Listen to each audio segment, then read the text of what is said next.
Qasem Soleimani was never going to die peacefully in his bed.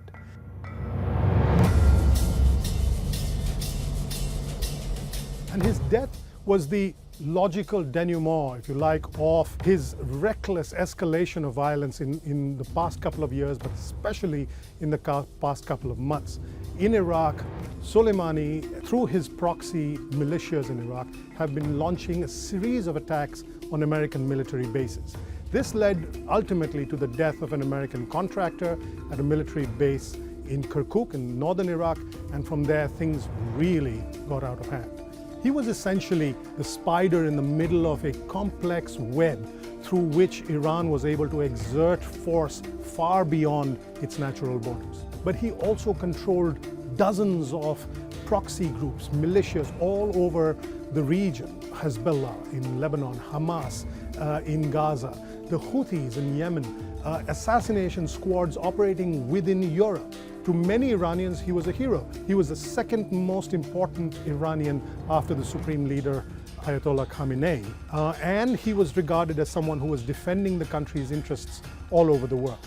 To his enemies and to his victims, he was a figure of fear and terror. He was regarded as arguably the most dangerous. We're going to cross the desk here to James Creedon, who's going to give us a look at what's hot online and on social media for Media Watch. That's right. And you're starting with the protests in Iran, and you've been looking in particular at how journalists have been responding. That's right.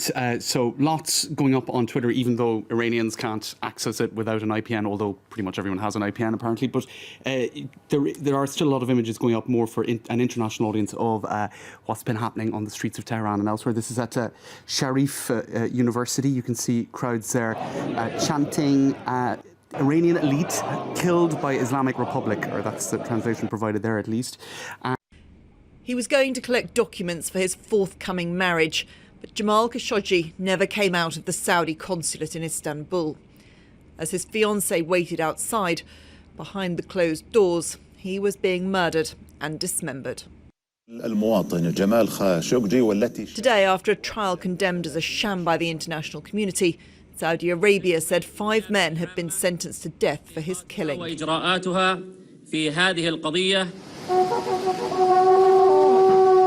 But those closest to the kingdom's crown prince were cleared. A CIA investigation had earlier claimed the men were acting on the orders of Prince Mohammed bin Salman, something he has always denied. The United Nations continued to demand an independent criminal investigation into who ordered the killing. So the trial really went after those that had the least capacities to defend themselves. It went after the hitmen, and it let the mastermind go free. At the time of his death, Jamal Khashoggi was working for the Washington Post. Today, Fred Ryan, the Post publisher, said the complete lack of transparency and the Saudi government's refusal to cooperate with independent investigators suggests that this was merely a sham trial. Those ultimately responsible at the highest level of the Saudi government continue to escape responsibility for the brutal murder of Jamal Khashoggi. It is over a year since that murder, but for all the international outcry, there remains as little chance of real justice now as there was at the time of his killing. And Emma joins me live from Washington, where Jamal Khashoggi worked in the final years of his life. Emma, how likely is this to be the end of the matter? Well, I think that there will be a continuing call for an independent investigation from the UN to be able to look at this situation properly. But the reality is that is very unlikely to happen, and that in the end, global politics and international allegiance is going to take precedence over